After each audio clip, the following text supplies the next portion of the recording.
Welcome to Ravikiranalu TV. ముందుగా headlines చూద్దాం.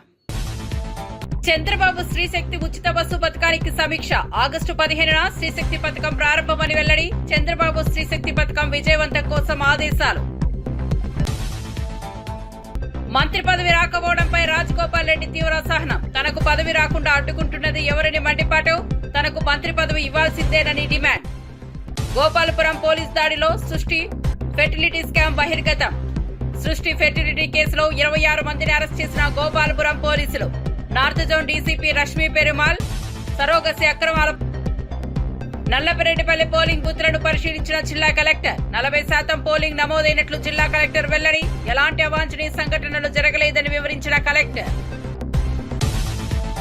ఇక వార్త వివరాల్లోకి వెళ్తే, ఆంధ్రప్రదేశ్ ముఖ్యమంత్రి చంద్రబాబు నాయుడు స్త్రీశక్తి ఉచిత బస్సు ప్రయాణ పథకాన్ని ప్రారంభించేందుకు సంబంధించి సన్నాహాలను సమీక్షించారు. ఈ పథకాన్ని ఆగస్టు 15న అధికారికంగా ప్రారంభించనున్నారు. ముఖ్యమంత్రి అధికారులతో సమీక్ష నిర్వహిస్తూ ఈ పథకాన్ని విజయవంతంగా అమలు చేయడానికి అన్ని ఏర్పాట్లను పూర్తి చేయాలని ఆదేశించారు. స్త్రీశక్తి పథకం ప్రధానంగా మహిళలను ఉచిత బస్సు ప్రయాణం అందించడానికి రూపొందించబడింది. దీన్ని ప్రారంభించిన తర్వాత మహిళలు ఏ ఇతర వ్యక్తి బస్సు రవాణా సేవలను వినియోగించే విధంగా తన గమ్యానికి ఎలాంటి రుసుము చెల్లించకుండా ప్రయాణించవచ్చు. ఈ పథకం మహిళలకు ప్రయాణంలో సౌలభ్యాన్ని కల్పించడం, వారి ఆర్థిక బరువు తగ్గించడం, ప్రయాణం సురక్షితంగా ఉండాలని ప్రభుత్వం లక్ష్యంగా పెట్టుకుంది. చంద్రబాబు నాయుడు సమీక్షలో ఈ పథకానికి సంబంధించిన అన్ని ఏర్పాట్లను వెంటనే పూర్తి చేయాలని అధికారులకు ఆదేశించారు.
కాంగ్రెస్ పార్టీ అంటేనే కుంభకోణాల పార్టీ, కమిషన్ల పార్టీ అని వీఆర్ఎస్ నాయకులు విమర్శించారు. కాంగ్రెస్ అవినీతికి కాదేది అనర్హమని వారు తెలిపారు.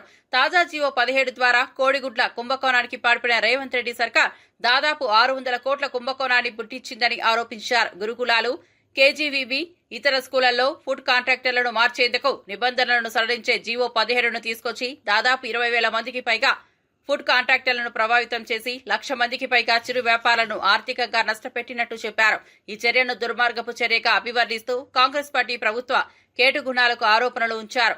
వారు ప్రజలను దోచుకోవడమే కాకుండా సామాన్య ప్రజల హక్కులను కూడా హరించారని వీఆర్ఎస్ నాయకులు విమర్శించారు. రేవంత్ రెడ్డి గారు ధనవంతులను మరింత ధనవంతులు చేసే స్కామ్ ఒకటి మొదలుపెట్టిండు. అట్లా 100 స్కాములు చేస్తున్నాడు. ఈరోజు తెలంగాణ ప్రజలకు నేను ఈ కోడిగుడ్ల కుంభకోణం గురించి చెప్పాలనుకుంటున్నా.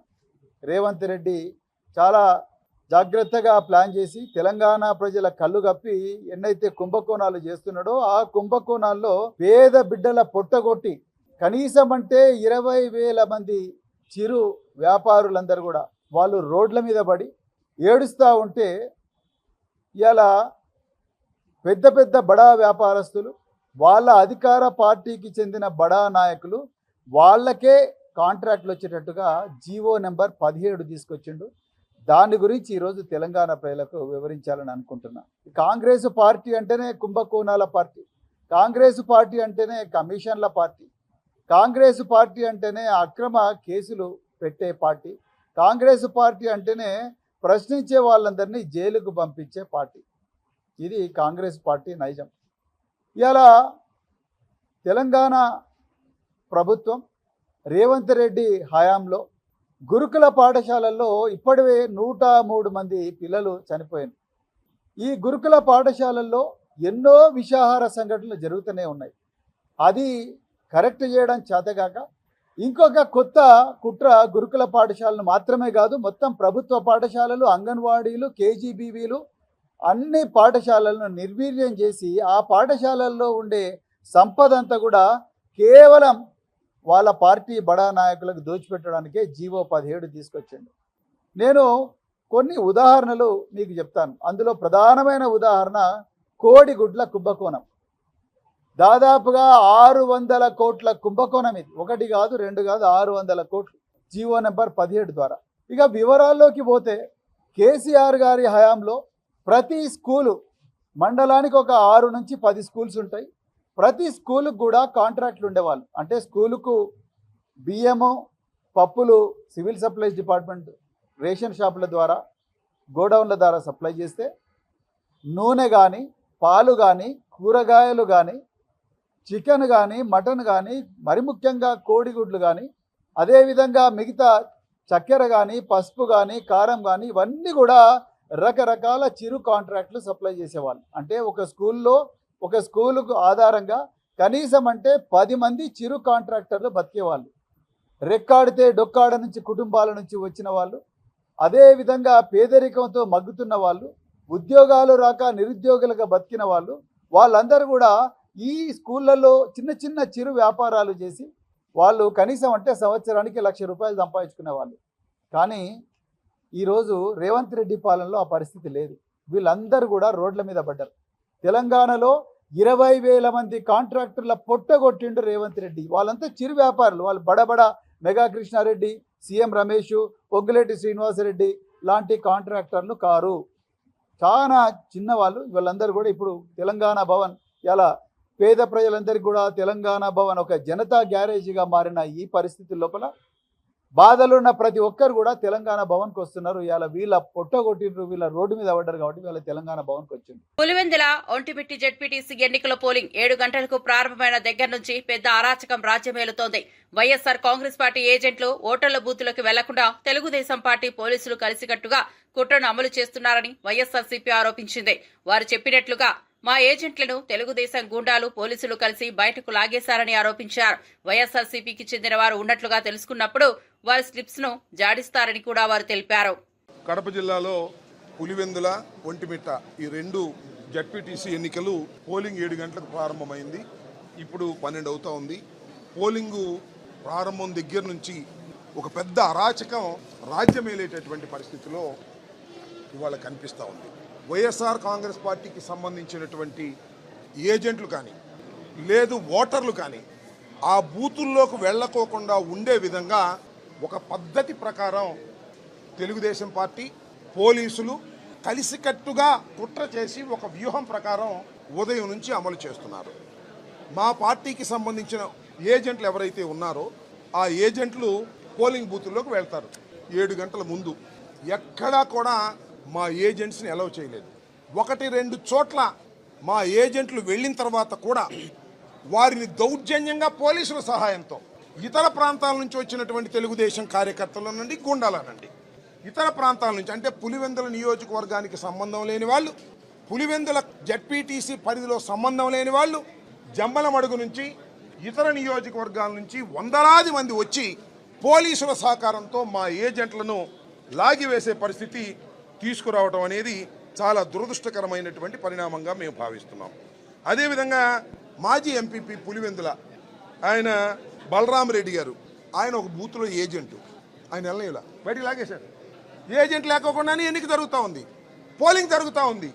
ఓటర్లు ఎవరైనా పోలింగ్ స్టేషన్లోకి వెళ్ళేటటువంటి ప్రయత్నం చేస్తే వాళ్ళు వైసీపీ అని ఐడెంటిఫై అయితే గ్రామంలో వాళ్ళ లోపలికి వెళ్ళడానికి వీల్లేదు అని వాళ్ళ స్లిప్పులు లాగేసుకుంటున్నారు.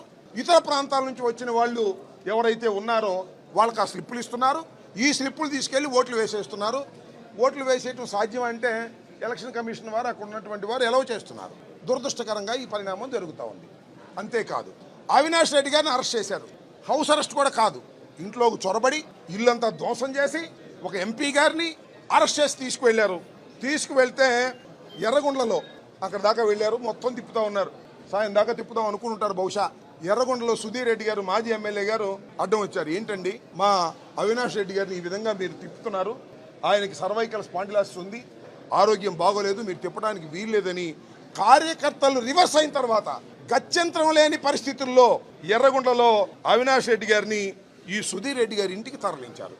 ఏమిటి అన్యాయం నేను అడుగుతా ఉన్నా. ప్రజలు తిరగబడ్డారు. అక్కడ ఎక్కడైతే అవినాష్ రెడ్డి గారిని పులివెందుల్లో అరెస్ట్ చేసి మొత్తం తీసుకెళ్లి మొత్తం తిప్పాలని ప్రయత్నం చేస్తున్నారో ఎందుకు అరెస్ట్ చేశారు? ఇక్కడుండి ఎక్కడైతే అన్యాయం జరుగుతుందో ఆ అన్యాయాల గురించి మాట్లాడతాడనేటువంటి ఉద్దేశంతో ఈయన్ని అరెస్ట్ చేశారు.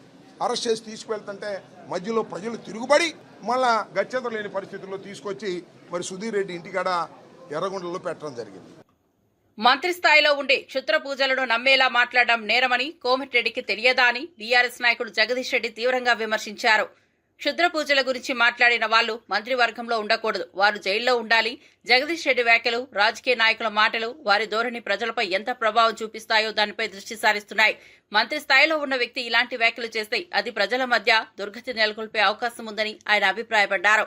మంత్రులు తమ పదవిని ప్రజల కోసం, ప్రజల సేవ కోసం వినియోగించాలి. క్షుద్ర పూజల్ని ప్రస్తావించడం వంటి చర్యలు పౌర సమాజాన్ని ప్రతికూలంగా ప్రభావితం చేస్తాయని జగదీష్ రెడ్డి చెప్పారు.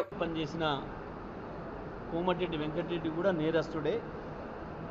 ఆయన పైన చట్టరీత్యా చర్యలు తీసుకోవాలి. ఆయనకు మంత్రివర్గంలో ఉండే అర్హత కూడా లేదు. ఇటువంటి క్షుద్ర పూజల్ని నమ్మేవాళ్ళు, ప్రచారం చేసేవాళ్ళు, ప్రజల్లో అపోహలు కల్పించే వాళ్లకు తప్పకుండా వీళ్ళు ఉండాల్సింది జైల్లో తప్ప మంత్రివర్గంలో కాదు. ఆయన ఉండాల్సింది జైల్లో తప్ప మంత్రివర్గంలో కాదు. మీ ఇంట్లో కూడా ఆచరించడానికి లేదు క్షుద్ర పూజల్ని. ఎవరింట్లో వాళ్ళు కూడా ఆచరించడానికి వీల్లేదు. అవి లేని మహిమలు ఉన్నాయి అని చెప్పి ప్రచారం చేసే హక్కు ఎవరికి కూడా లేదు. అది సమాజంలో ఒక చెడు పొగడల్ని తీసుకొచ్చే సాంప్రదాయం. అది గతంలో మనం చూసినాం. మనం నెల 2 నెలలకు ఒక వార్తను వినేది గతంలో. ఈ క్షుద్ర పూజలు చేసిరన్న వాళ్ళను ఊరంతా కలిసి చంపేసిరని రకరకాలుగా. మరి కోమటిరెడ్డి వెంకటరెడ్డి కూడా ఇవాళ అటువంటి జరిగినాయి అని తెలిస్తే మంత్రిగా అదేందో బయట పెట్టడం నీ బాధ్యత. లేదు అవి ఉన్నాయి, దానివల్లనే అక్కడేదో జరిగింది అని కనుక నువ్వు చెప్పింది ఏదైతే ఉందో ఇది పూర్తిగా శిక్షార్హమైన నేరము. కాబట్టి నేను వెంటనే డిమాండ్ చేస్తా ఉన్నా ముఖ్యమంత్రిని, కోమటిరెడ్డి వెంకటరెడ్డి తన వ్యాఖ్యల్ని ఉపసంహరించుకుంటాడా, ఎటువంటివి లేవు, క్షుద్ర పూజలు ఉండవు అని చెప్పి చెప్తాడా, లేదా మంత్రివర్గం నుంచి తీసేస్తారా ముఖ్యమంత్రి నిర్ణయించుకోవాలి.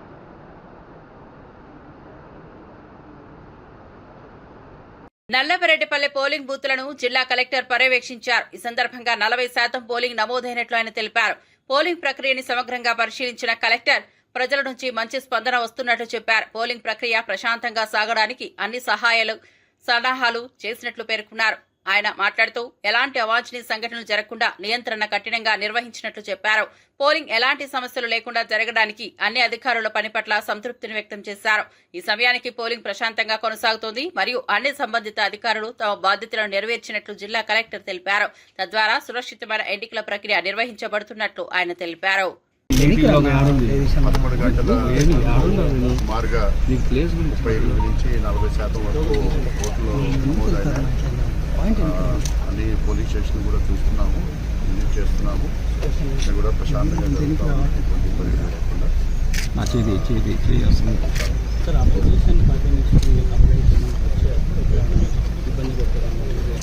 వస్తున్నాయి, మేము వెంటనే అది వెరిఫై చేస్తున్నాము. ఎక్కడ కూడా వెంటనే అవి పోలీసు కూడా ఇమీడియట్లీ యాక్షన్ తీసుకుంటా ఉన్నారు.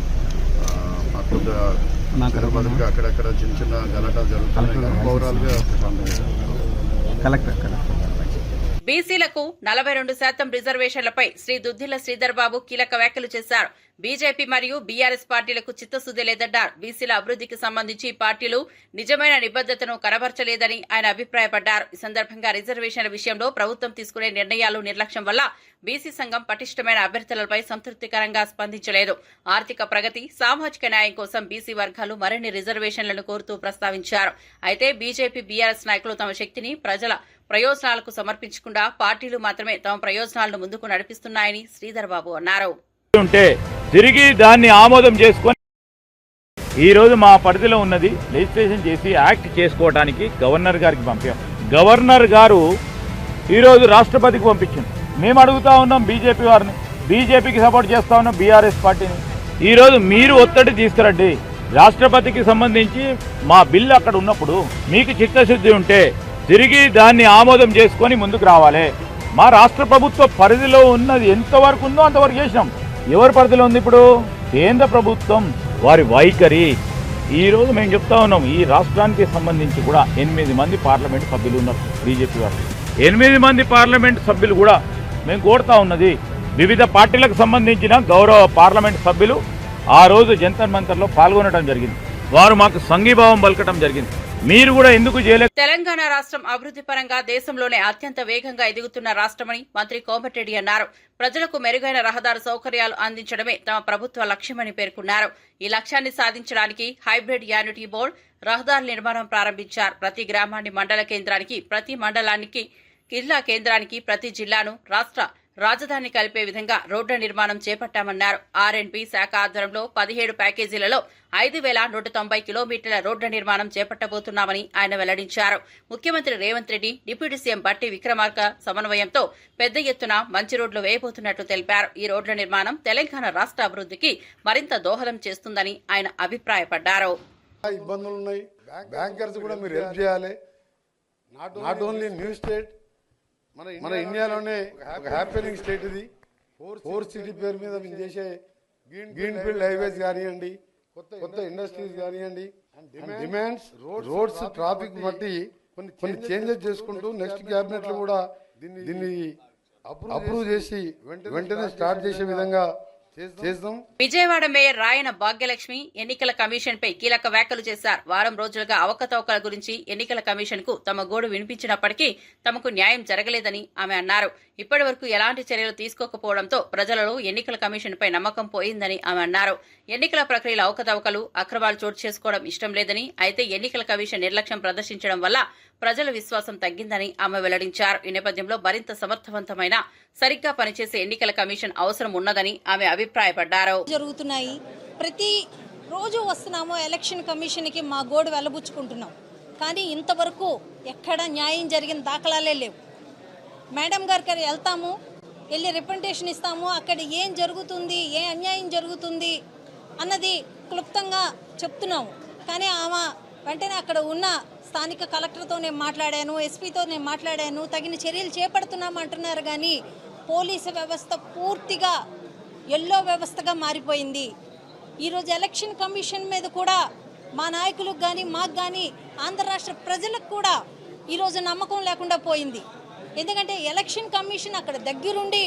వెల్లంపల్లి శ్రీనివాస్ కూటమి ప్రభుత్వంపై విమర్శలు చేశారు. ఓటర్లు తమ ఓటు వేసుకోనివ్వమని పోలీసుల కాళ్లు పట్టుకునే దుస్థితి కూటమి ప్రభుత్వం తెచ్చిందని అన్నారు. ఓటమి భయంతోనే రౌడీయిజంతో, డబ్బు, అధికారంతో దుర్మార్గంగా ఎన్నికలు నడిపిస్తున్నాయని ఆయన ఆరోపించారు. ఉప ఎన్నికల్లో పోటీ చేస్తున్న అభ్యర్థిని ఓటేయకుండా అడ్డుకోవడం దారుణమని పేర్కొన్నారు. ఈ రకమైన కార్యకలాపాలు ప్రజాస్వామ్య విధానాలను కించపరుస్తాయని అన్నారు. దీనిని ఎక్కడా చూడలేదని అన్నారు. ప్రభుత్వ అధికారులతో తప్పులేని హయాంలో ఎన్నికల నిర్వహణ విధానం ప్రజలపై తీవ్రమైన ప్రభావం చూపుతోందని శ్రీనివాస్ అభిప్రాయపడ్డారు. కాళ్లు పట్టుకుని మా ఓటు మాకు వేసుకునే అవకాశం కల్పించండి అనే పరిస్థితికి ఈ ఆంధ్ర రాష్ట్ర ప్రభుత్వం కల్పించింది అని చెప్పి మీ అందరికీ ఒకటి తెలియపరుచుకుంటున్నాను. ఇంత దారుణంగా, ఇంత నికృష్టంగా, ఇంత రౌడీయిజంగా, ఇంత దుర్మార్గంగా నాకు తెలిసి ఈ ఆంధ్ర రాష్ట్రంలో ఎప్పుడు కూడా ఎన్నికలు జరిగిన పరిస్థితి లేదు.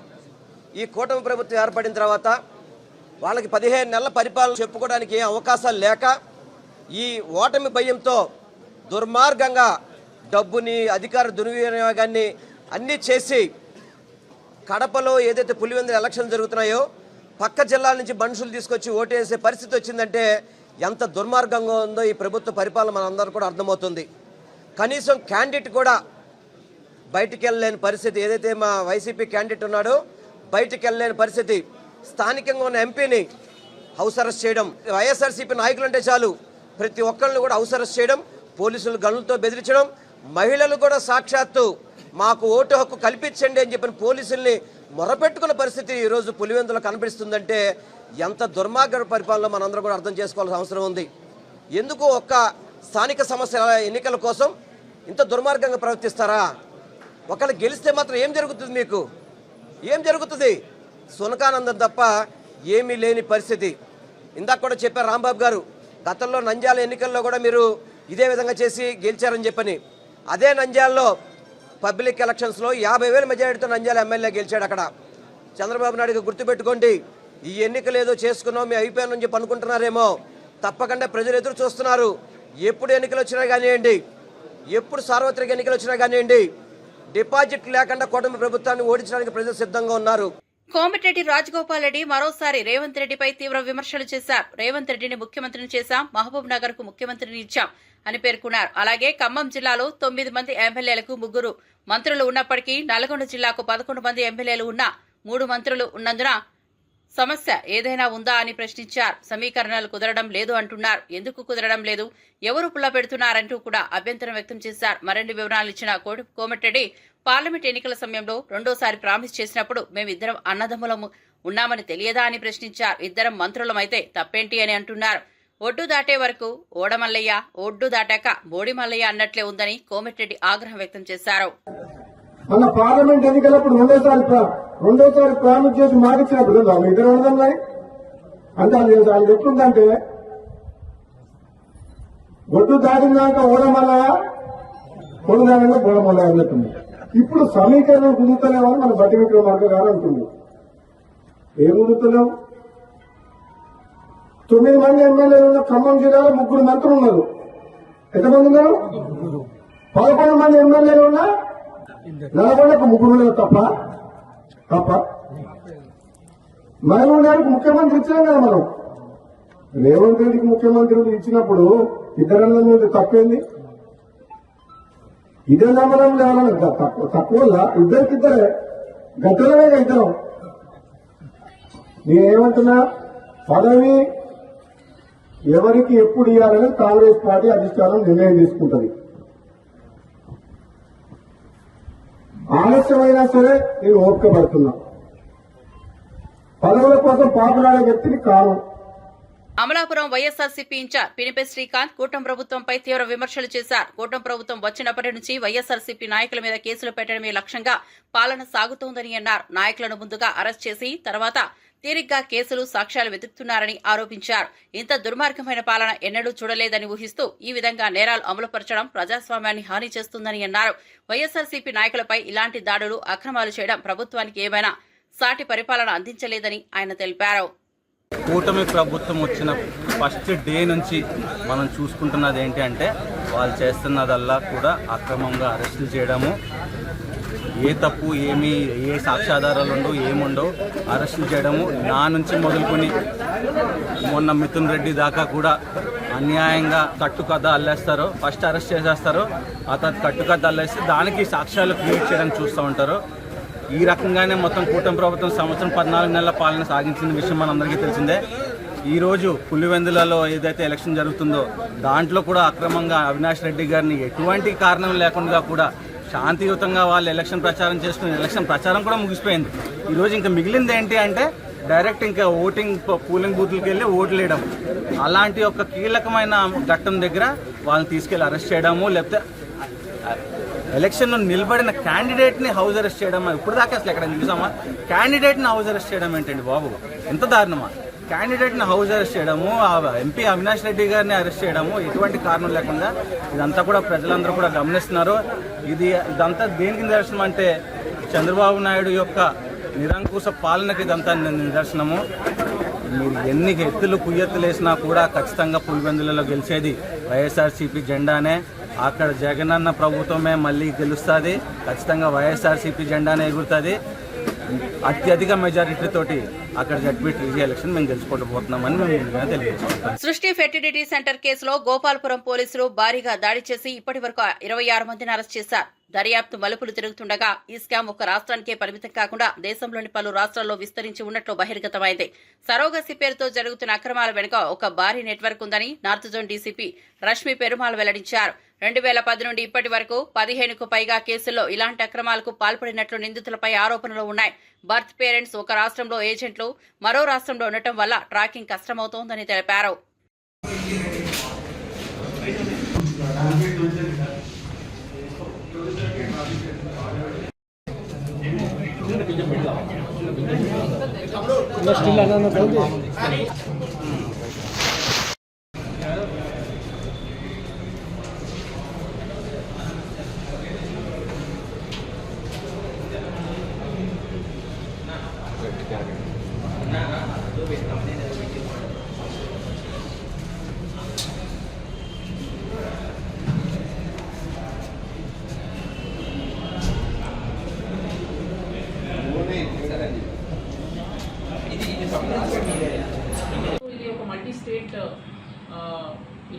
స్టేట్ ఆపరేషన్స్ నడుపుతాం వలన జ్యూరిస్డిక్షన్ కాన్ఫ్లిక్ట్ వస్తుంది అండ్ బికాస్ ఆఫ్ విచ్ ఈ లూప్ హోల్స్ లాలో లూప్ హోల్స్ ఉంటాయి which can be exploited easy.